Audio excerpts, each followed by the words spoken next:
Não saísse nesse momento, né? Não usasse também o celular, por favor. Filemão, capítulo. Eu só tenho um capítulo mesmo.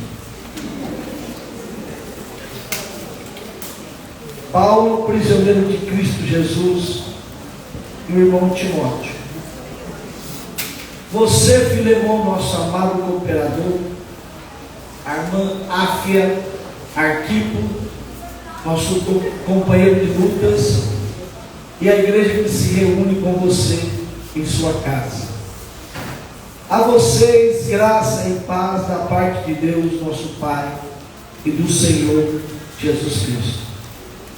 Sempre dou graças a Deus, a meu Deus, lembrando-me de você nas minhas orações, porque ouço falar da sua fé no Senhor Jesus e do seu amor por todos os santos. Oro para que a comunhão que procede da sua fé seja eficaz no pleno conhecimento de todo o bem que temos em Cristo. Seu amor me tem dado grande alegria e consolação, porque você, irmão, tem reanimado o coração dos santos. Por isso mesmo, tendo em Cristo plena liberdade para mandar que você cumpra o seu dever, prefiro fazer um apelo com base no amor. Eu, Paulo, já velho, agora também prisioneiro de Cristo Jesus, apelo em favor de meu filho Onésimo, que gerei enquanto estava preso. Ele antes lhe era inútil, mas agora é útil, tanto para você quanto para mim. Amém, meus irmãos?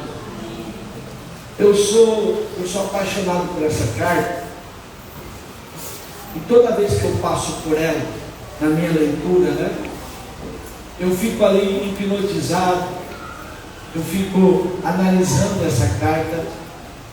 Se você for analisar, ela só tem um capítulo. Se você for analisar, olhando aí, você vai ver que ela tem 25 versículos. Aí eu poderia chamar essa carta, é pequena, de opúsculo, né? Opúsculo também eu estava vendo na literatura esse tipo de carta, que é muito breve, que é muito resumida, é chamada de opúsculo, e também a gente poderia chamá-la de uma carta postal. Então, das 13 cartas que o apóstolo Paulo escreveu no Novo Testamento, essa aqui é a mais breve de todas. Ela é muito curta, mas ela tem uma imensa verdade no seu conteúdo.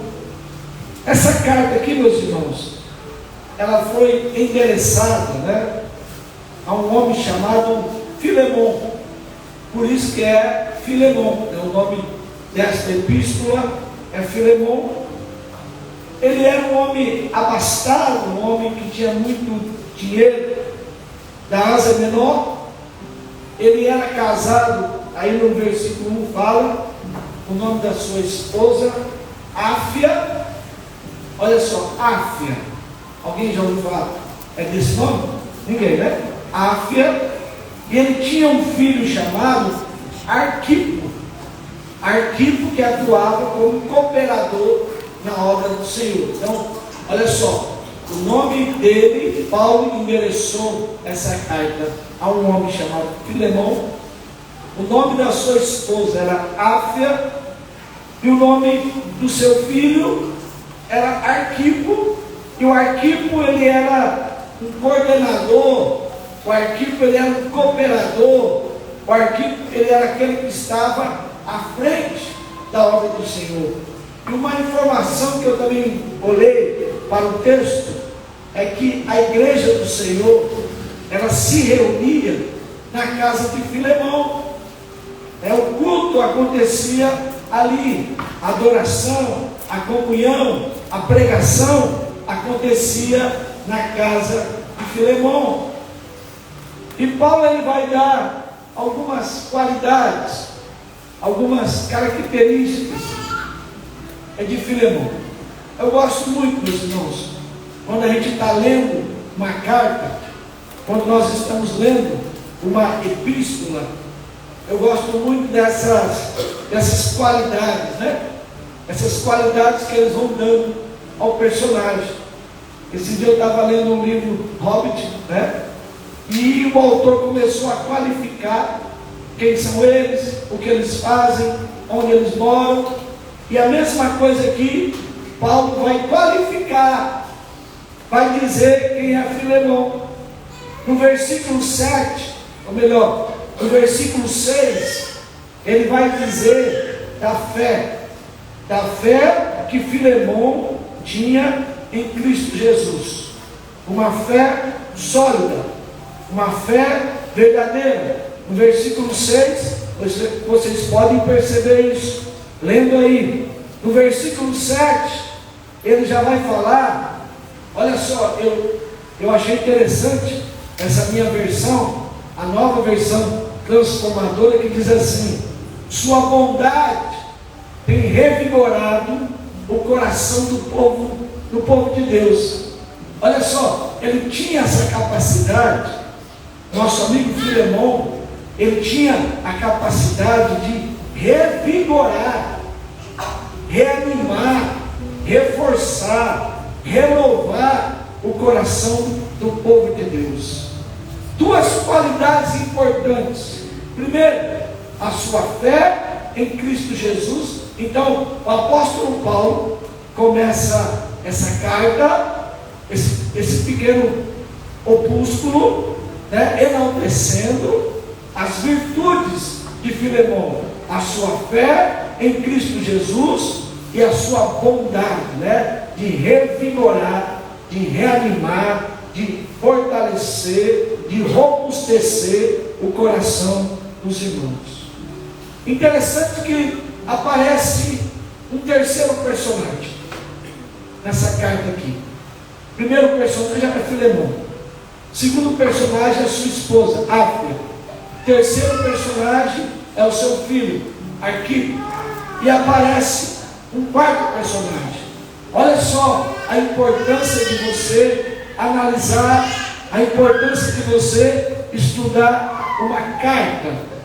E o nome desse quarto personagem, meus amados, era Onésimo. Interessante que Onésimo, ele era um escravo, vamos dizer assim. Estamos no primeiro século, viu, meus irmãos? Nós não estamos no século 21. Bota isso na sua cabeça, viu? Nós não estamos no século primeiro, nós estamos no século 21. Então, nesse tempo havia escravidão. Então, Filemão, ele tinha um escravo. O nome desse escravo era Onésimo. Interessante que a palavra Onésimo significa aquele que é útil. E o que ele fez, Onésimo? Onésimo, ele fugiu da casa de Filemão, fugiu da casa do seu senhor, e além disso, meus irmãos, ele furtou, ele roubou um objeto. O que subentende pelo texto, lendo aqui a carta, é que ele roubou, que ele furtou um objeto do seu senhor e foi embora para Roma. Imagine só, ele foi para Roma, um lugar de quase 2 milhões de pessoas, uma cidade imensa, com mais de 60%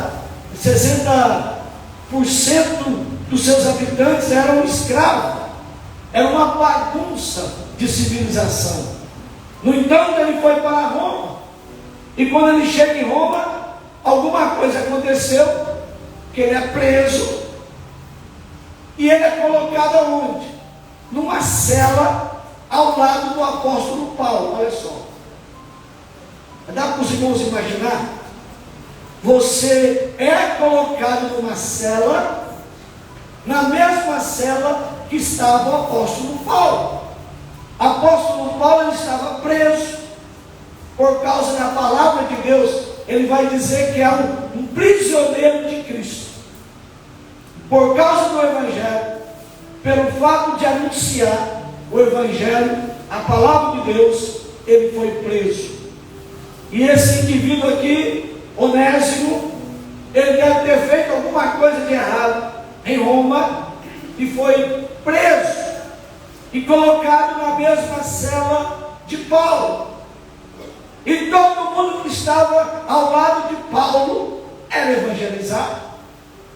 Até mesmo os soldados romanos foram evangelizados pelo apóstolo Paulo. A guarda pretoriana, ela foi evangelizada pelo apóstolo Paulo, e Paulo pregou para Onésimo.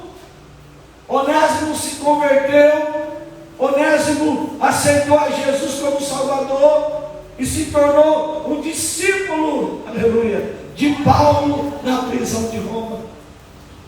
Interessante, né? O nome dele significa útil.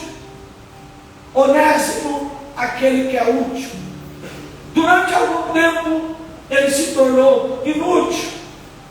Durante algum tempo ele foi vivendo a vida dele. E olhando para essa história aqui, eu vejo algumas semelhanças com Onésimo e com a nossa história. A primeira semelhança é que todos fugimos de Deus em algum momento, em busca, é uma busca obcecada e frenética pelo pecado. A primeira coisa, todos nós fugimos de Deus em algum momento, em alguma circunstância. Se eu perguntasse aqui para os irmãos, quem já fugiu da presença de Cristo? Quem já não abandonou a casa do Senhor? Assim também aconteceu com Onésimo. Ele abandonou a casa do seu Senhor. E eu me lembrei do filho pródigo. O que o filho pródigo fez? Ele pegou a sua herança e partiu para uma terra distante, uma terra longínqua. Eu fico imaginando, por que será? Eu pergunto para mim mesmo, por que será que durante um tempo na minha vida eu fugi da presença do Senhor? Por quê? Você pode fazer essa pergunta para você também? Talvez você ainda esteja fugindo da presença do Senhor. Olha, quando eu fujo da presença do Senhor, é como se eu estivesse dizendo que eu não tenho casa, que eu não tenho lar, que eu não tenho Senhor. Mas todos nós sabemos que nós temos um lar, que nós temos um Senhor, que nós temos um Deus que é poderoso, que é maravilhoso. Eu vejo aquele menino ou aquela menina que vai para uma universidade ou vai para algum instituto. Eu me lembro que foi um menino lá para o instituto ali de Teixeira de Freitas, e começou a ouvir alguns professores ateus, agnósticos. Daqui a pouco aquele menino foi deixando o seu ouvido se alugar com aquelas teorias. Ele então disse: eu não vou mais seguir a Cristo, eu não vou mais seguir a Deus. Isso tem acontecido. Eu vi uma moça também dizer uma vez para mim, ela falou assim: pastor, eu não acredito mais em Deus, eu não creio mais em Deus. Eu perguntei para ela: mas por que você está dizendo isso? Porque eu tenho um professor, ele me dá aula, e ele me disse que Deus morreu, e ele então me emprestou um livro do Nietzsche. E Nietzsche, no seu livro A Genealogia da Moral, ele fala justamente isso, que Deus morreu, que Deus é uma produção do mundo ocidental. E eu disse para ela: você sabe como que ele morreu? Perguntei para essa jovem: você sabe como que Nietzsche morreu? Não. Ele estava em Turim, na Itália. Ele viu um cavalo, ele grudou naquele cavalo, ficou louco, ficou doido, ficou maluco. e foi internado no manicômio.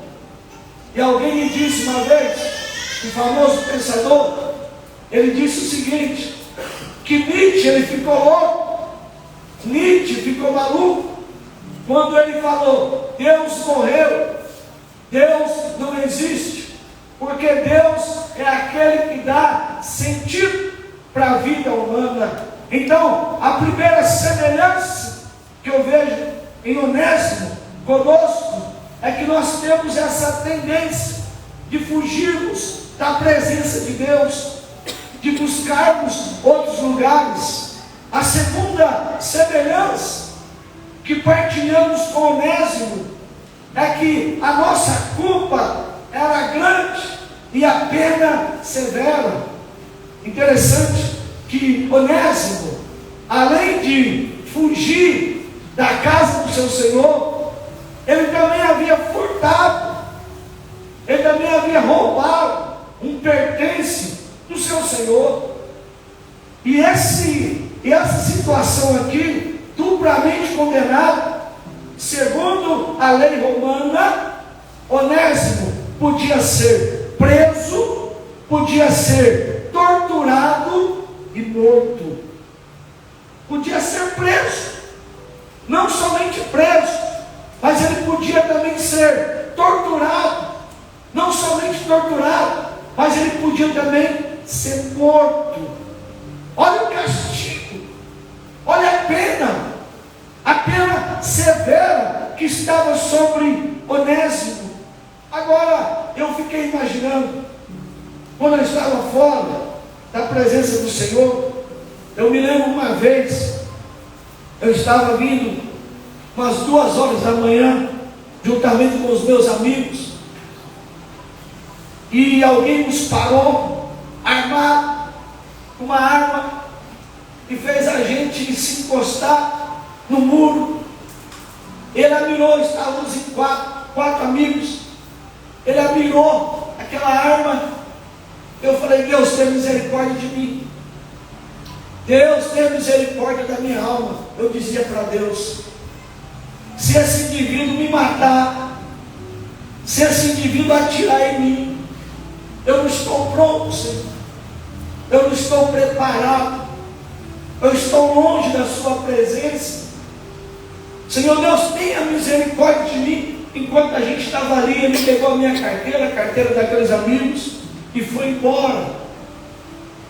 E a partir daquele dia eu comecei a pensar o quanto eu precisava de Deus. Imagina se eu tivesse morrido naquela situação, imagina o que aconteceria comigo, imagina passar a eternidade sem Deus, passar longe da presença do Senhor. Mas Onésimo na prisão, ele encontrou-se com Cristo, aleluia, ele foi salvo, é por Deus. Onésimo na prisão, ele ouviu a palavra de Deus, aleluia, Deus falou com ele, e ele se tornou um discípulo, ele se tornou um novo homem, lavado, remido no sangue de Jesus. O sangue de Jesus nos lava, o sangue de Jesus nos redime de todo o pecado. Assim como Onésimo alcançou a salvação em Cristo Jesus, você também pode alcançar a mesma salvação.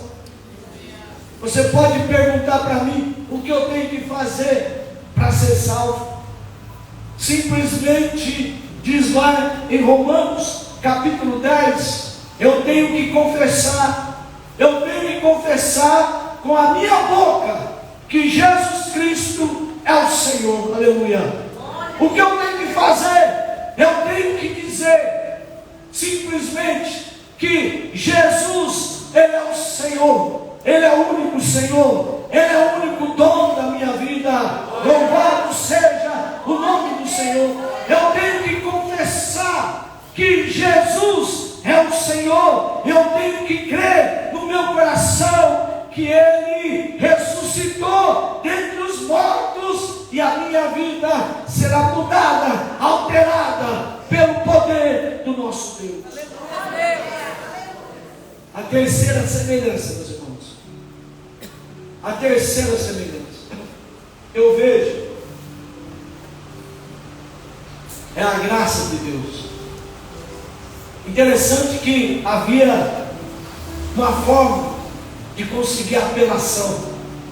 Ele fugiu. Ele foi embora. Além de ter ido embora, ele furtou.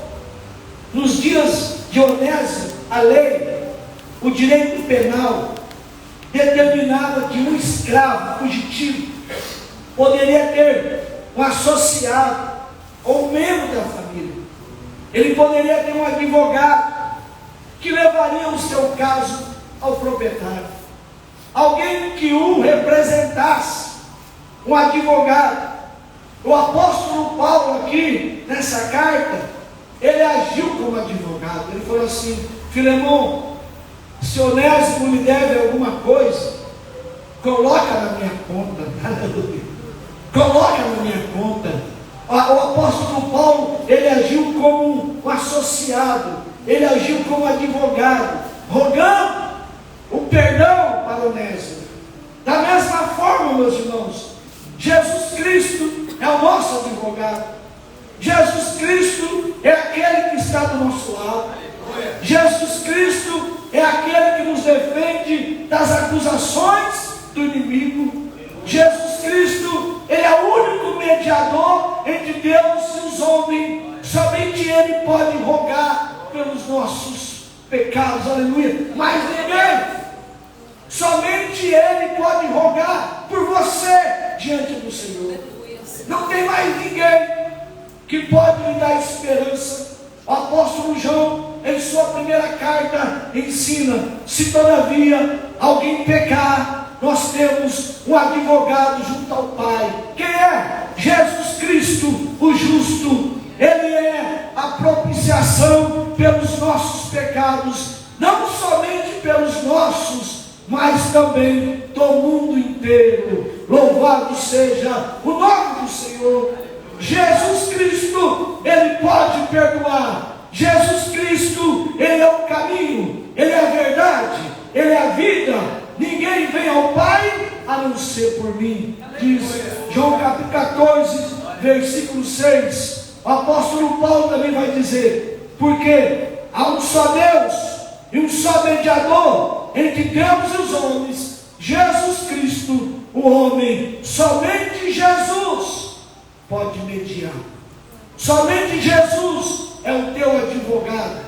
Somente Jesus é a tua esperança. Assim como Onésimo colocou a esperança em Paulo, assim também nessa noite nós colocamos a nossa esperança em Jesus Cristo, o nosso advogado. Paulo também vai dizer: em nenhum outro há salvação, porque também debaixo do céu nenhum outro nome há dado entre os homens pelo qual devemos ser salvos. Você está entendendo aqui? Só Jesus salva. Só Jesus é o mediador entre Deus e os homens. Em Apocalipse capítulo 5, nós temos ali João diante de um livro, o livro da vida, fechado por dentro e por fora. Estava totalmente fechado, com 7 selos. E o anjo então aí gritava: quem é digno de abrir o livro e desatar os 7 selos? João fala: eu não vi ninguém em cima do céu, não vi ninguém embaixo da terra, e não vi ninguém na terra que pudesse abrir o livro e desatar os 7 selos. Por causa disso, João estava chorando muito. Mas o ancião vai dizer assim: não chore, João, porque o leão da tribo de Judá, Jesus Cristo, ele venceu, aleluia.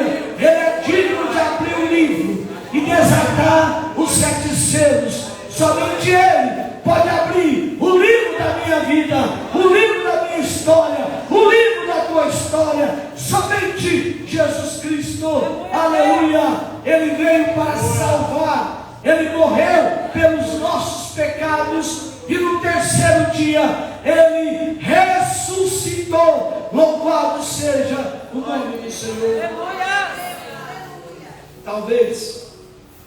Talvez você esteja fugindo como Onésimo, ou como filho pródigo, né?